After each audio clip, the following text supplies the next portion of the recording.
Continuamos entonces con la clase. Vimos algunos aspectos generales al observar imágenes de un área quirúrgica y del quirófano en particular y hablamos de todas las características edilicias de algunos equipos que podemos encontrar.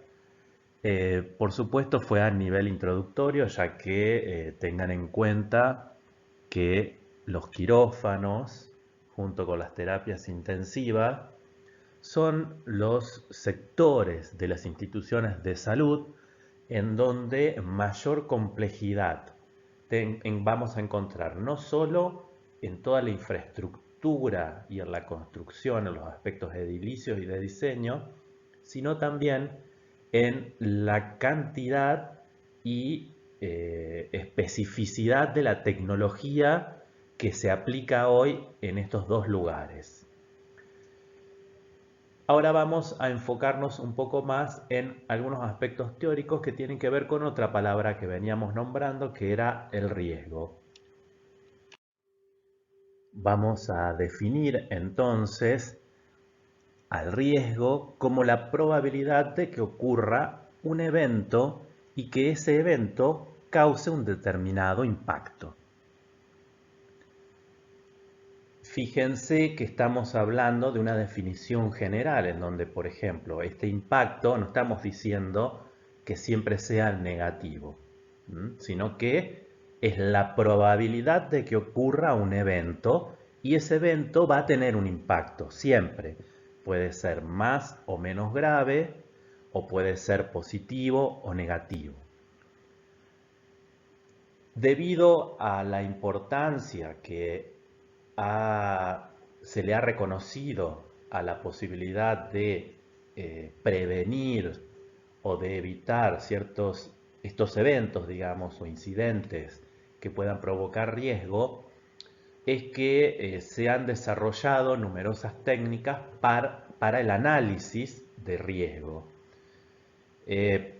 Principalmente ya se empezó a trabajar de una forma más metodológica y estructurada, con fundamentación, con estadística, con mucho análisis e ingeniería, sobre todo cuando la NASA empezó a trabajar en sus proyectos de viajes al espacio, tripulados, construcción de naves.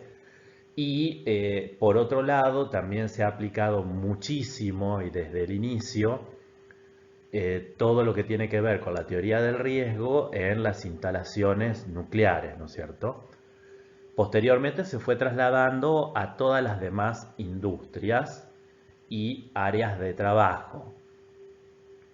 Lamentablemente, en lo que respecta al área de la salud, solamente se le dio preeminencia o cierto grado de importancia a los aspectos que tenían que ver con el riesgo viniendo desde el riesgo biológico. Y ahí es que se empezaron a aplicar lo que conocemos como bioseguridad. Pero se han olvidado, se han dejado bastante rezagados el análisis y el estudio de todos los demás riesgos que podemos llegar a encontrar en las instituciones de salud. Es por esto que acá vamos a tratar de verlo algo más general, debido a que todo lo que tiene que ver con bioseguridad está muy desarrollado y estudiado, incluso lo sacamos de esta materia y lo vamos a ver como una materia separada. Bueno, volviendo a estas teorías o técnicas para estudiar el riesgo, vamos a denominar entonces análisis de riesgo a la utilización sistemática de la información disponible para identificar los peligros y estimar el riesgo. Esta información disponible, el ideal o el objetivo de máxima, sería que podamos contar con datos estadísticos concretos y reales. Por ejemplo, si hablamos del caso de una institución de salud, por ejemplo, poder llevar la estadística de todos los accidentes por ejemplo, el accidente más común, que es con los cortopunzantes, poder llevar una estadística de cuántos han ocurrido en un determinado periodo. Por ejemplo, analizar desde el 1 de enero al 31 de diciembre de cada año la cantidad de accidentes por cortopunzantes. Luego, dentro de esa cantidad de accidentes totales, ver con qué elementos, si ha sido con agujas, con vidrios rotos, contaminados, si ha sido con hojas de bisturí, por ejemplo, desglosar un poco esa información y de esta forma poder encontrar o buscar un índice que pueda relacionar. Por ejemplo, si hablamos dentro del quirófano, podríamos correlacionar la cantidad de accidentes con la cantidad de cirugías. Podemos decir cantidad de accidentes cortopunzantes por cantidad de cirugías anuales. En muchas instituciones de salud, para hacer algo más general, se utiliza con la cantidad de camas ocupadas en la institución, ya que, por ejemplo, muchas cirugías van a venir o provenir de esas camas ocupadas para no separar por sectores. Bueno, si nosotros contamos con esos datos particulares y estadísticos, vamos a hacer un análisis de riesgo de forma cuantitativa. Retomamos entonces el concepto de riesgo y recordemos que si hablamos de la definición, hay dos palabras que no pueden faltar en la definición de riesgo, que son probabilidad e impacto. Dijimos que ese impacto podía ser, por un lado, positivo. Entonces, vamos a hablar de una oportunidad. A ese riesgo le vamos a llamar de forma positiva oportunidad. Es la posibilidad entonces de que mejoremos algo que está bien, pero que lo potenciemos, que lo aprovechemos mucho más. También ese impacto puede ser negativo y ahí vamos a hablar de riesgo propiamente dicho. Es del riesgo que nosotros habitualmente tenemos visualizado en nuestra estructura mental, digamos. Pero tengamos en cuenta que a nivel teórico y de definiciones, sí o sí no pueden faltar las dos palabras, probabilidad de impacto, y ese impacto puede ser positivo o negativo. Para poder llegar a hacer un análisis de ese riesgo, vamos a tener principalmente las dos variables que mencionamos, que era la probabilidad de ocurrencia. Si tenemos datos estadísticos, como dijimos hace un momento, podemos poner esos datos estadísticos en esta ecuación. La probabilidad de ocurrencia va a ser entonces basada en datos estadísticos y por lo tanto vamos a obtener un análisis de riesgo cuantitativo. Si no lo tenemos, ya vamos a ver qué podemos hacer, si no tenemos el dato estadístico concreto. Entonces, este análisis de riesgo va a ser el resultado de multiplicar la probabilidad de ocurrencia de un determinado evento por el impacto que puede producir ese evento, y actualmente también se agrega a esta ecuación la posibilidad o facilidad de la detección. Entonces ya ahí incorporamos lo que hablábamos antes de la prevención. ¿Qué tan fácil es detectar la ocurrencia antes de que ocurra, digamos, este determinado evento? Dijimos recién que si no contamos con los datos estadísticos y numéricos concretos y perfectamente llevados y analizados, caso que puede ocurrir, por ejemplo, en nuestro país en muchas situaciones, estos registros estadísticos no están disponibles o están llevados de una manera inadecuada porque no se han seguido siempre los mismos estándares y protocolos. Así que bueno, en general en América Latina se prefiere al análisis cuantitativo del riesgo utilizar otro tipo de análisis que vamos a llamar análisis cualitativo del riesgo. ¿Qué significa esto? Que bueno, vamos a asignarle dentro de una escala que vamos a establecer nosotros el grado de probabilidad y el impacto o severidad que va a tener dicho riesgo. Por ejemplo, si vamos a analizar el primer riesgo, que sería pincharse con una aguja, vamos a decir que, por ejemplo, si hicimos algún tipo de encuesta informal o porque trabajamos hace muchos años en esta institución de salud y sabemos que han ocurrido muchos casos, podemos inicialmente establecer, por ejemplo, una escala del 1 al 3, en donde el 3 sería la mayor probabilidad. Es decir, es muy seguro que pueda ocurrir o es fácilmente, es un accidente que ocurre habitualmente. Entonces, vamos a asignarle al número 3. ¿Qué impacto o severidad puede tener? Y en general, dentro de las instituciones de salud, un accidente con cualquier cortopunzante activa un protocolo de tratamiento para el personal de salud damnificado. Se debe hacer también una búsqueda de la fuente, es decir, si esa aguja estuvo en contacto con un paciente o se utilizó con un paciente. Hay que rastrear a ese paciente, analizar, ver si tenía algún tipo de enfermedad infectocontagiosa, como para reforzar el tratamiento preventivo que se le da al accidentado. Entonces vamos a decir también que va a tener un impacto o una severidad 3, considerando entonces, como dijimos, en ambas variables, tanto probabilidad como impacto, una escala de 1 a 3.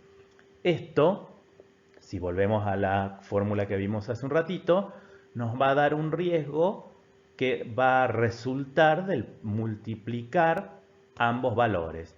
La probabilidad 3 por un impacto 3 me va a dar un riesgo o un nivel de riesgo 9. Y así podemos seguir analizando otros tipos de riesgo y obteniendo distintos valores. Con estos datos vamos a armar lo que se conoce como matriz de probabilidad. Es decir, podemos asignar a los valores más altos del riesgo, los podemos ubicar en la zona roja de esta matriz, que es la que vemos acá.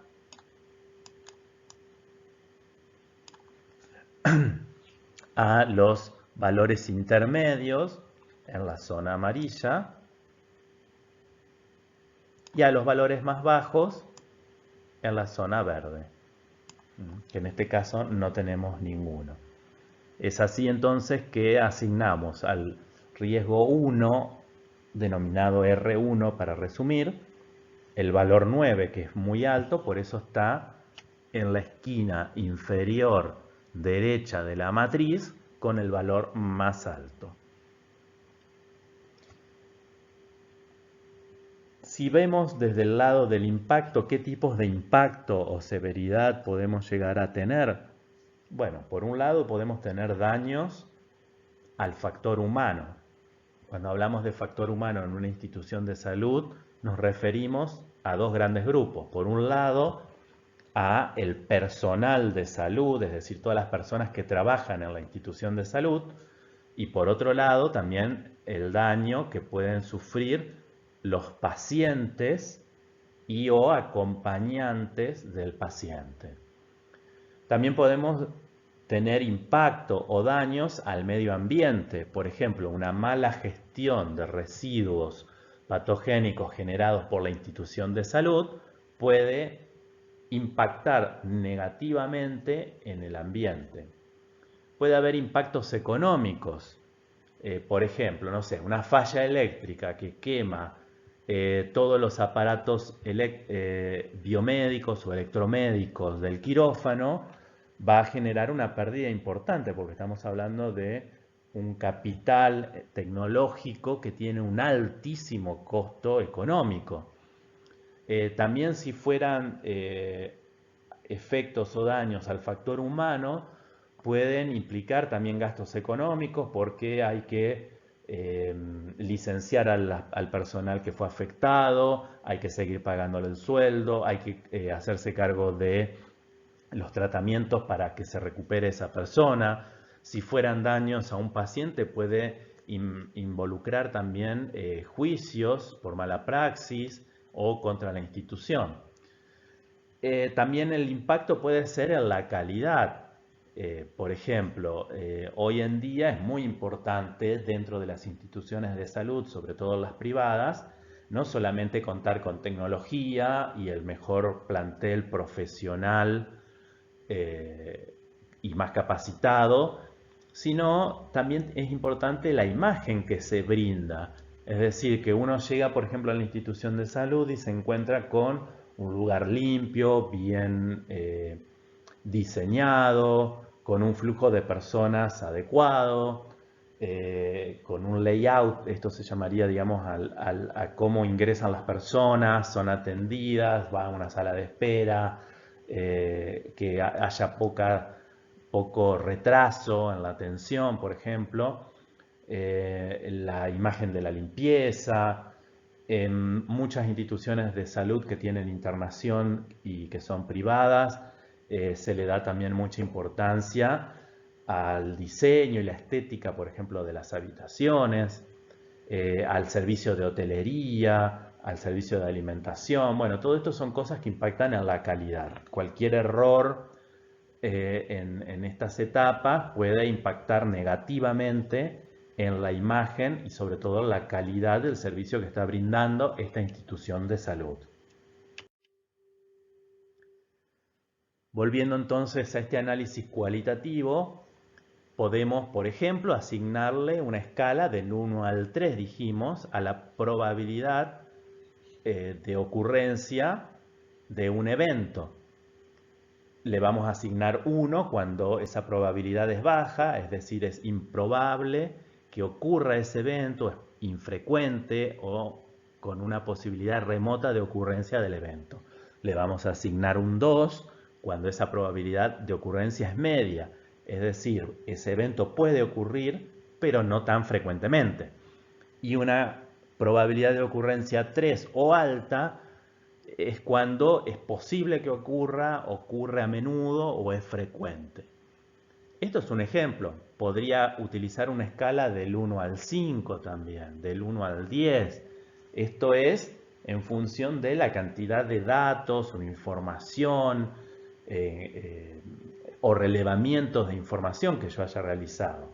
En general se recomienda arrancar cualquier tipo de análisis de riesgo con un nivel de escala del 1 al 3, porque es el más fácil de manejar cuando yo tengo pocos datos.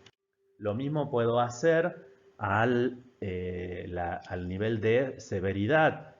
Podemos asignarle del 1 al 3, según el daño o la severidad que pueda producirse si ocurriera el evento analizado.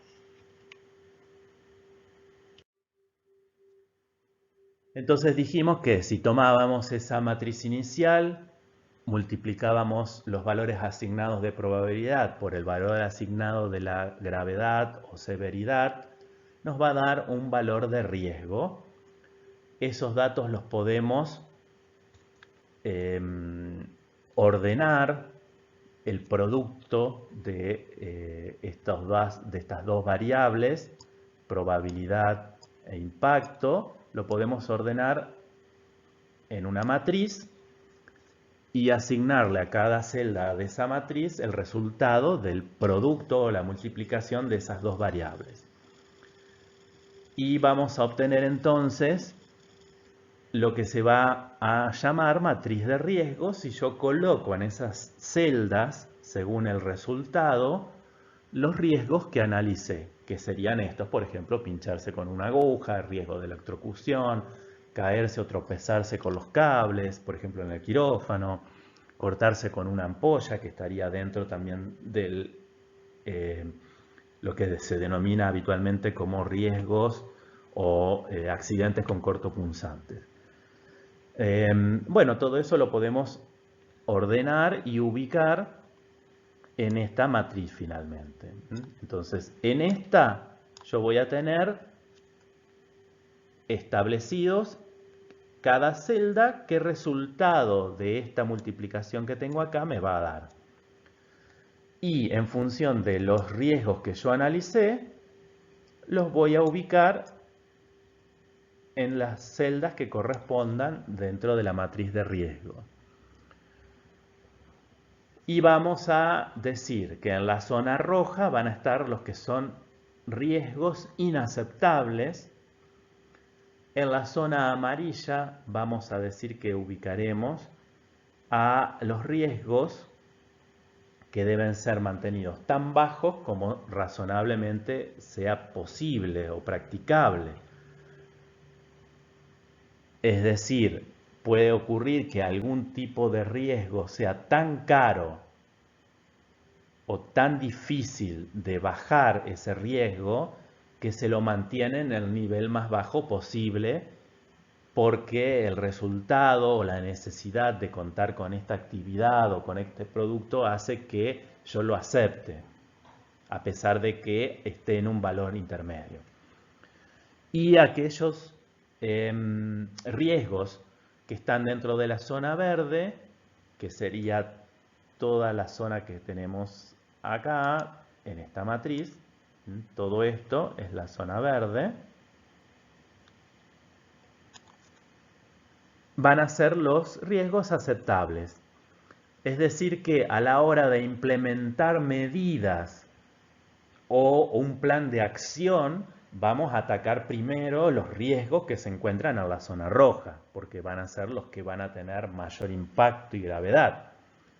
Una vez que resolví o ataqué y traté de trabajar sobre esos riesgos, voy a seguir avanzando con los riesgos de la zona amarilla. Y si es necesario y ya resolví todo, puedo seguir luego avanzando con los riesgos de la zona verde. Dijimos que podíamos también incorporar la tercera variable, que era, además de la probabilidad de ocurrencia y de la severidad, incorporar una tercera variable que es la posibilidad o el nivel de detección. Y en este caso también podemos asignar un rango del 1 al 3, pero va a ser al revés. Es decir, le vamos a asignar el valor 1 al que tenga el nivel más alto de detección. Es decir, por ejemplo, si estamos fabricando un producto médico, vamos a decir que tiene un nivel alto de detección si yo pruebo todos los productos, por ejemplo. O supongamos en el trabajo en el quirófano. Si yo cada vez que voy a hacer una cirugía, antes de realizar esa cirugía, destino un tiempo para probar, por ejemplo, la mesa de anestesia y chequear que esté funcionando correctamente, que todos los parámetros sean adecuados, que los gases anestésicos están funcionando, que los gases medicinales están correctamente, que la alimentación eléctrica es adecuada, que la batería está cargada, que probé con un pulmón de prueba de que la mesa de anestesia funciona correctamente, estoy haciendo un nivel alto de detección. Entonces le voy a asignar el 1. Y en el otro extremo, si no hay ningún tipo de control o se viene realizando algún tipo de control, pero se detecta que de todas formas han ocurrido eventos adversos, voy a asignarle un valor 3 de detección.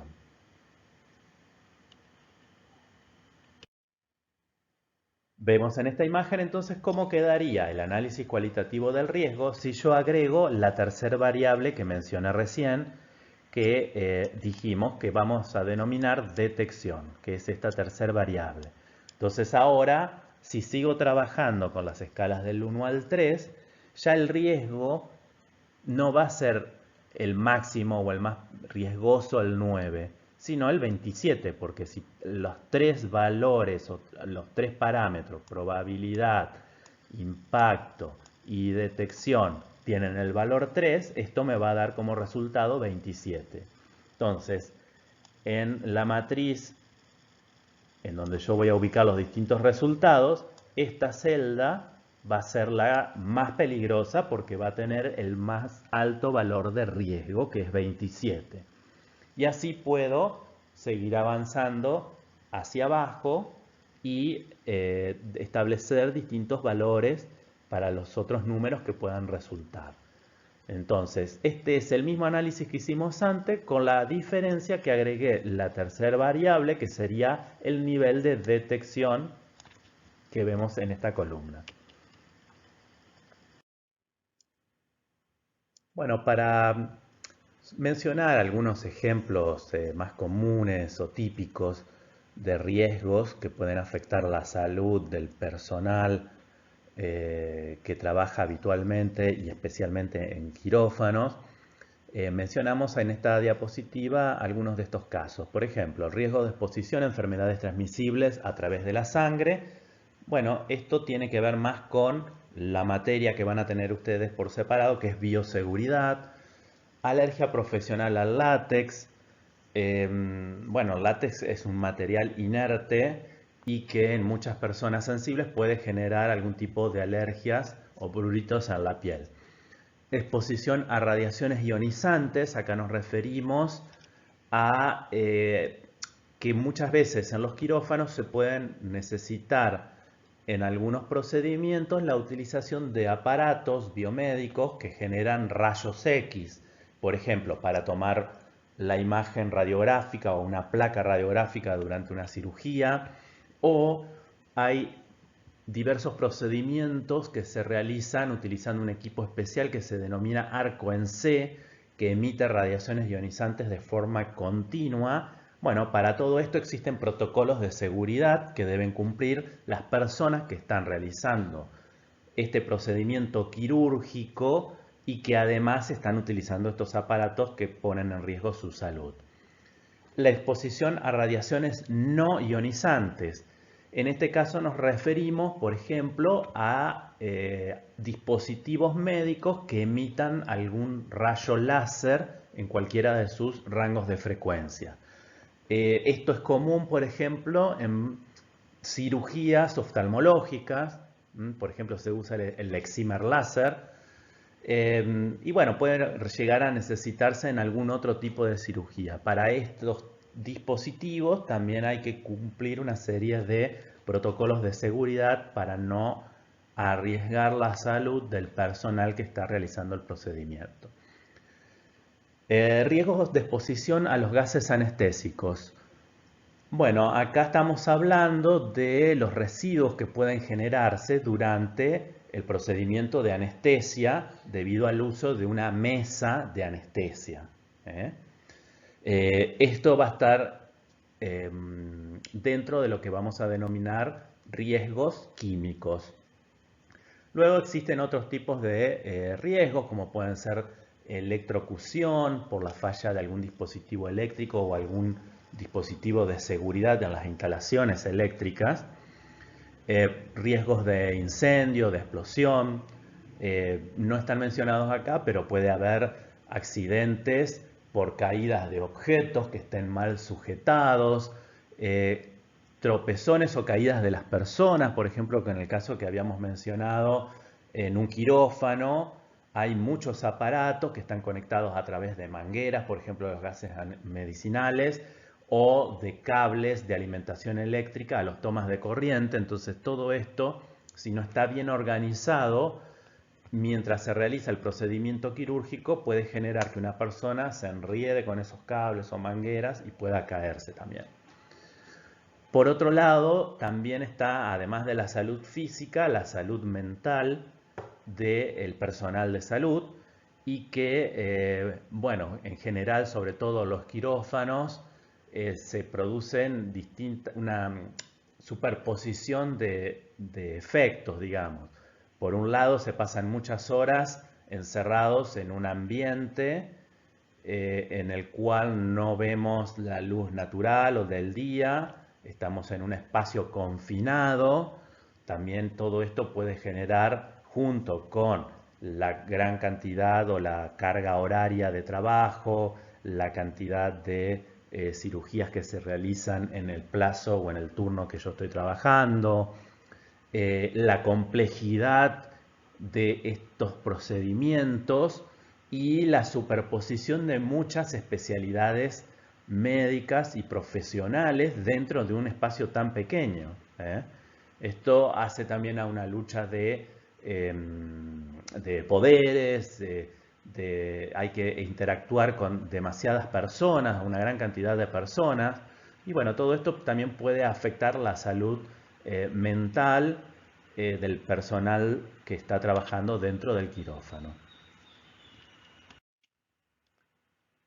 Todos estos ejemplos que mencionamos recién los van a tener explicados de manera breve en el capítulo 3 de este libro, Seguridad del paciente quirúrgico, que me pareció interesante incorporarlo para ampliar un poquito los temas que mencioné recién, porque está escrito por un equipo de profesionales que forman parte del servicio de anestesiología de un hospital de Barcelona.